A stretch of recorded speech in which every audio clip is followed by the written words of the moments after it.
So I've been playing carX for around about a year now, and there's been one question that everyone always asks me in the comment section. Why do I run positive camber? I'm always followed up with this by many other commenters telling me that positive camber in carX makes zero difference.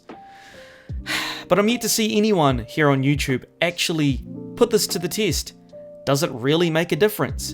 Does it make the car any better compared to if you were to run neutral grip as in a 0.0 camber, or if you were going to run a negative camber? Because there's a lot of people out there that claim having negative camber makes the car faster. I highly doubt that. So what I'm going to do today is I'm going to do 3 different runs on the same section with the same car with the exact same setup. The only thing I will be changing is the rear camber. So if you're not 100% sure on what I'm talking about when it comes to camber options, so the 3 different options that most people will run in the game is positive camber, which is having the wheel kind of turning inwards towards the car, which is going to create a little bit more grip. It's going to be a little bit more snappy, but if you add too much, it does the complete opposite and will make the car way more slippy and loose. The other option is people will run a 0.0 camber option. That's pretty much close enough right there. And what they usually do is they run this thinking that this is going to be the optimal contact patch between the car and the ground, which is going to give them the most grip, which is going to give them the most speed in the corners, which is true, but there is a massive flaw here which we will talk about later. And then the other option that a lot of people like to run is -4 to around about -7, depending on the car and the setup you have. And the reason most people do this is obviously because they want their car to look cool. Is it practical? No. Is it practical in real life? Hell no. You've seen those videos. It just looks ridiculous sometimes. People go way over the top. You never see this in drifting, and it's for good reason, okay? So I'm going to go ahead and start off at around about, I'm not going to go too crazy, I'm going to go around about -7, and then we're going to go ahead and run a section here, take our top speed, and then we're going to go ahead and do the other 2 runs as well, and then we're going to talk about it and just show you guys the noticeable differences between these camber options and if it actually makes a difference or not. Also, my chaser is looking super nice. I'm really liking it. And obviously through my logo on the back there, looks really nice. Super simple. Believe it or not, I made all of this with the letter I. Pretty crazy. Anyways, let's go ahead and test it out. So we're going to start off by testing out the negative camber and see how well this goes.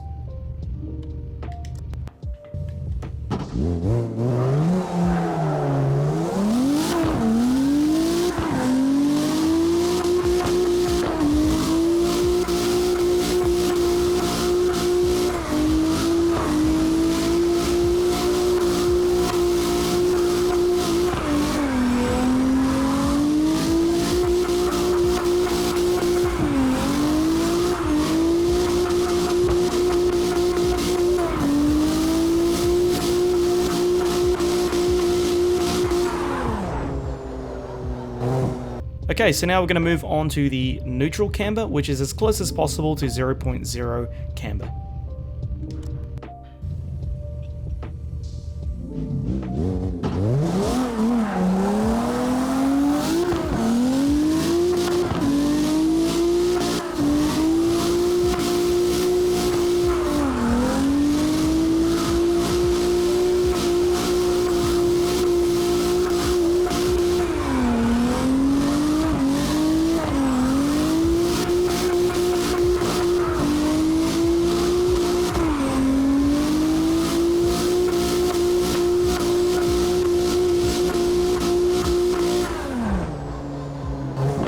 Okay, so the final one on the list is the positive camber. So I've got the car set to +1 camber, or +1.01.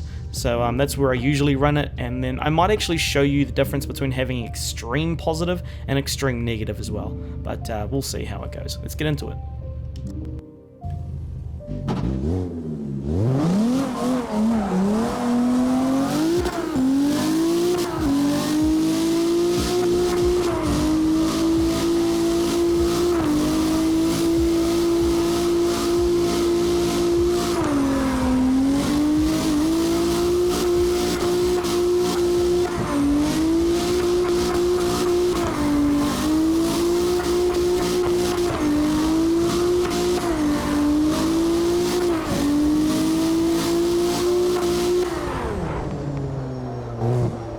Okay, so with all 3 test hits out of the way, I've gone ahead and tallied up the results, and the way I've done this is I've taken the 2 major corners in the section that I just ran, the first corner and the last corner. There's technically only 2 anyways, and I've taken the entry speed and the exit speed to see how well the cars performed with the different setups. So we're going to start off with the negative camber.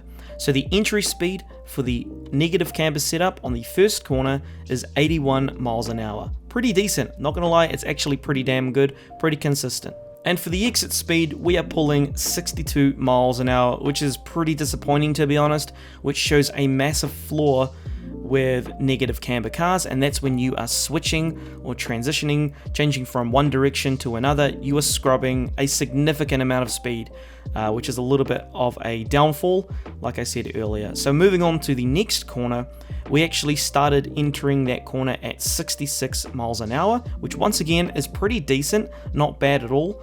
And when we did exit the corner, we were sitting at around about 59 miles an hour. Now the second corner was a lot easier, it was more flat as well, and we actually had more grip in the car. It felt like I had more grip on these smaller corners, so maybe negative camber on a smaller track can actually be more beneficial than having less camber or having no camber at all. So moving on to the neutral camber, which is as close as possible to 0.0 camber in the rear, our entry speed on corner 1 was 83 miles an hour.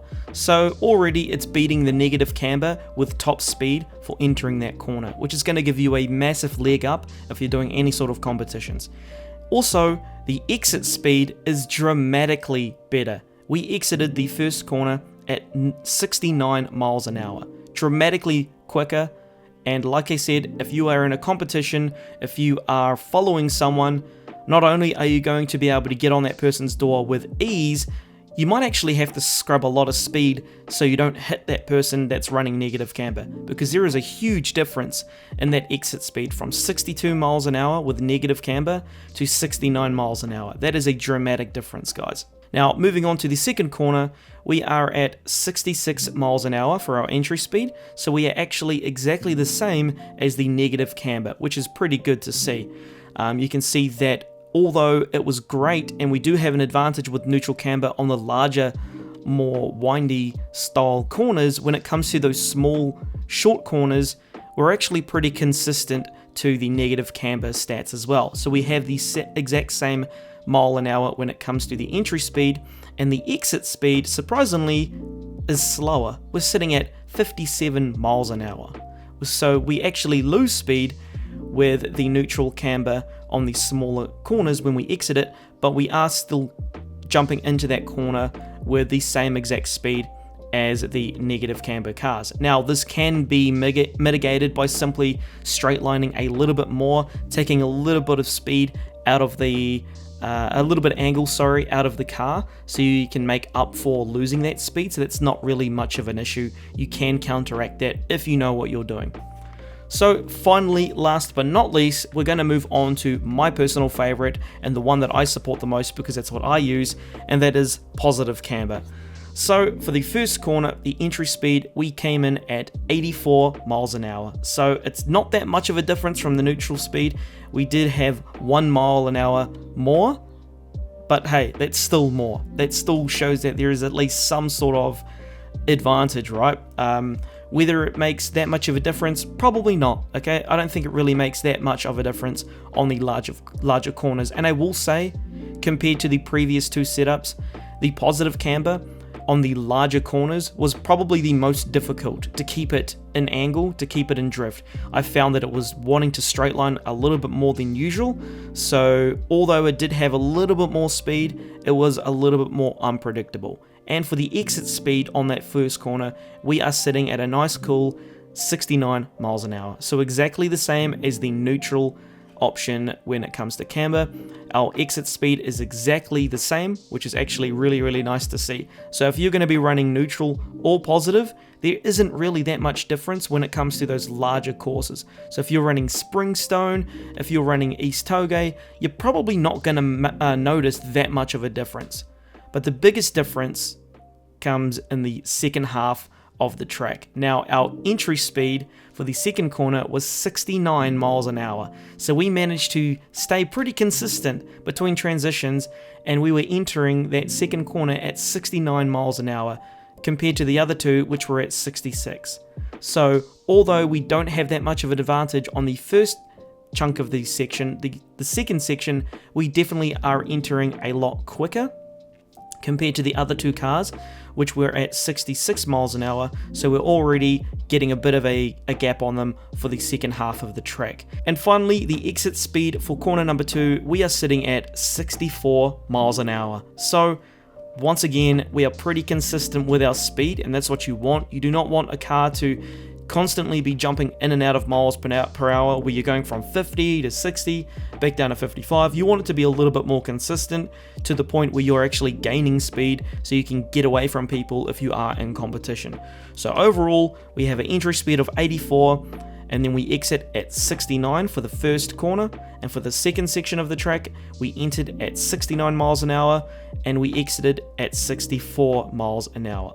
Okay, so with that all out of the way, guys, what is my final verdict? Does it really make any difference? Even with those results, do I think personally, does it make any difference what the camber settings are? Personally, no. I still don't think it makes any difference, because I think it comes down to the overall skill level of the player, and the fact that if you are a good player, you should know by now that you can pretty much make the adjustments yourself on track by straightlining a little bit more with the proper speed, the proper angles. You can counteract a car with more speed, or you can counteract your own car if it's got less speed to keep up with those cars with more speed. It's simply just personal experience in the game and knowing how to actually drive the cars properly to get them to work how they're supposed to work. So, do you need crazy positive camber in the rear to make your car faster? No. Does it help? Yes. But not really to the point where it makes you crazy OP. It's going to give you advantage if you are already good at the game. But if you're not good at the game, you are still going to struggle regardless. So, what's the final takeaway? Well, get good at the game. Stop looking for easy options, guys. You cannot get good at this game.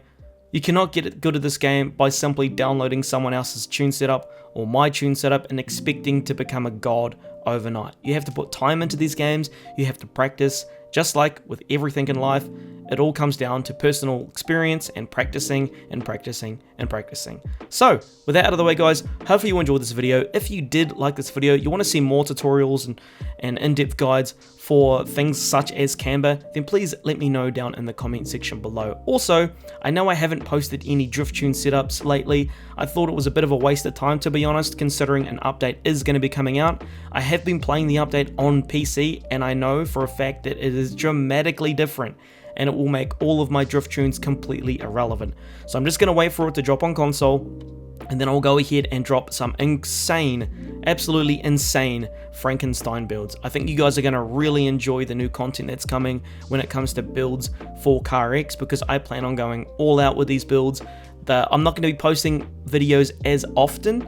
I'm going to go back to my 3 scheduled videos a week, but I can tell you right now that the quality of those drift builds are going to be significantly better.